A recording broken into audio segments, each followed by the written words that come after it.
Yes, guys. So I'm doing this one in load shedding, and I'm continuing with the review of the pickled steel knives. This is the last one I have right now. I'm ordering new ones. I'm ordering the Wahoo and then also some of the Damascus. So yeah, I will be reviewing those. Also, I bought the Toko and the Divine in Damascus and then the Wahoo in D2 with shredded carbon scales. And I mean, yeah, that's just kind of a testament to what pickled steel is actually doing. They have these amazing material, micarta and HCR, D2 with amazing, very, very nice quality G10 handles, and then the shredded carbon. They have the Damascus with the wooden handles. It's just such a beautiful lineup and range that they have. So really a company that I want to support, and I want to do it in whatever way I can. So yeah, I think being a South African company, they really do a good job. And I want to encourage you guys to go check them out, especially on Facebook. Interact with them. They love hearing what you prefer, love giving recommendations, and just assisting you. It's very nice to just talk to them about knives. So, yeah, very good customer service, very friendly, and just all around a company that cares. So, so yeah, not a lot of those around anymore. But let's get into this knife. This is the Pickled Steel HALO, and it is an absolute beast of a knife. This is a massive knife. It makes my big hands feel small. So very nice, incredible shape, blade shape there. Like it's a kind of like a modified sheep's foot, modified cleaver. I'm guessing so many different blade shapes these days that I can't keep track.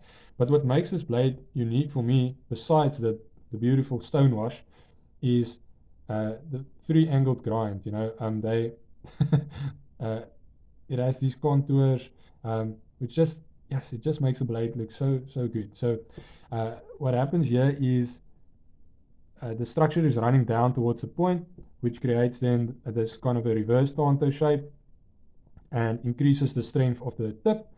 The tip, as you can maybe see here, it has this quite diamond shape, which I can only imagine would make this tip quite strong and durable with this design. The stock is quite thick.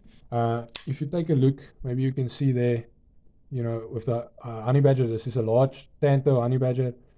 Compared to that, this knife has quite a big stock, right? So yeah, what else do we have? We have a flipper tab for opening, which works fantastic with those awesome ball bearings. So very good action right out of the box. I didn't have to break this guy in at all. Just a fantastic action, fantastic liner lock, a very solid liner lock, no wobble, back and forth, side to side, no wobble, which is kind of what we would expect from a company like this. Yeah, I think good liners, recessed liners, not skeletonized. So this is a heavy knife. I must say that. It's not like heavy, like I can't carry this thing around, but it's heavy in the sense that it's heavier than your average your average large pocket knife. So it's heavier than a honey badger. But yeah, yes, just so solid. And let's be honest, I don't think this knife was necessarily designed to be an EDC. And probably most guys won't be carrying this thing around as an EDC. I'm definitely going to do that because I love carrying around big blades, which makes me look like a psychopath or something. I don't know. But yeah, I would love to carry this thing around. But the first thing I thought about when I actually took this out of the box was this thing would dominate on the hunting grounds. So with hunting season approaching, I think this is a good option to consider for your next hunting knife. It's a good texture on the handle, great grip, and yeah, stainless steel pocket clip, stainless steel backspacers, which makes this knife extremely solid, good stopping pin. And yeah, let's just talk about the ergos on this knife because that's really impressive.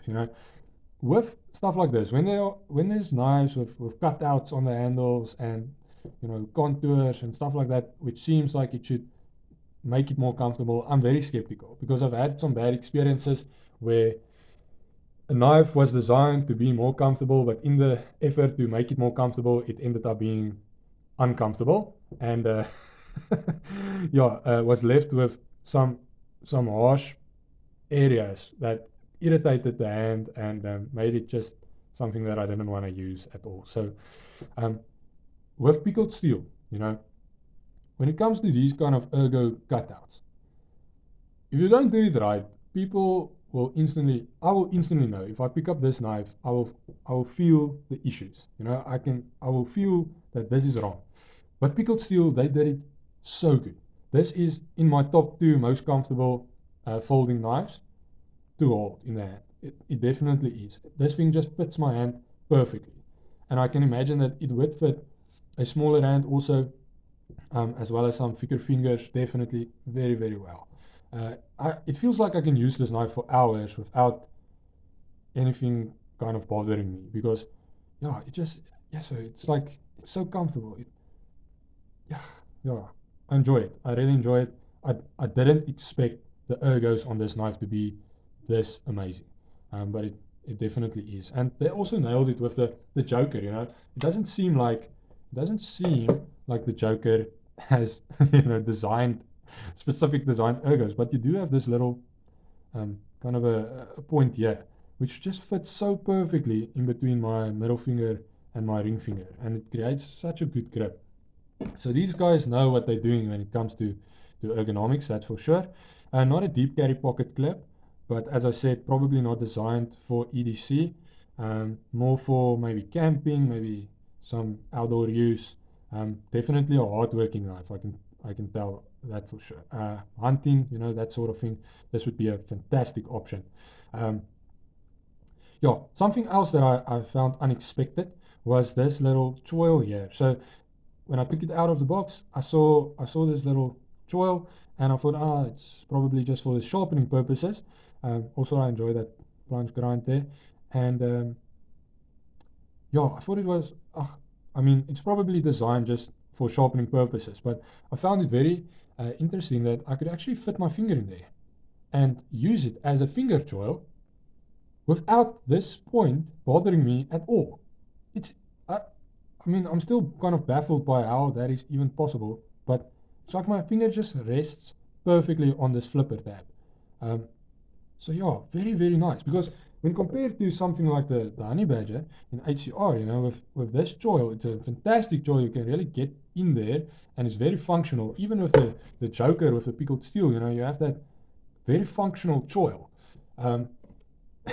So you expect the choil to be a bit bigger, and this, as I mentioned, I don't think it was designed to be a finger choil at all, but it works as a finger choil. So you do have that option also with the Halo to use it as a finger choil, which just increases the grip to like super mode. I love this knife. So yeah, fantastic knife. But one of the best parts about this knife, as you can expect with most of the Pickled Steel range, is the price. Let's compare. The Pickled Steel HALO is a little bit larger than the Honey Badger Tanto large, and what we have here is almost the same material, but a very different price. We have a 1,300 Rand price tag on this guy, and then we have a 700 Rand price tag on this guy. If you visit the Facebook page, you might find them for 600 Rand. But yeah, crazy guys. D2 blade steel on both sides, stainless steel hardware on both, but then you get G10 scales, whereas you get FRN with the Honey Badger, which I don't mind, but we're comparing. If I were to upgrade to G10, that would put this knife with a price tag of 1,680 Rand. That's just, I can nearly buy 3 of the Halo Pickled Steel Halos for that price. So it's just not worth it for me. So if you guys are looking for really best bang for the buck, Pickled Steel has some great options, and I really encourage you to visit them. This is an awesome knife. Pick it up for your next hunting trip. Great stuff. Awesome, guys. Have a good day.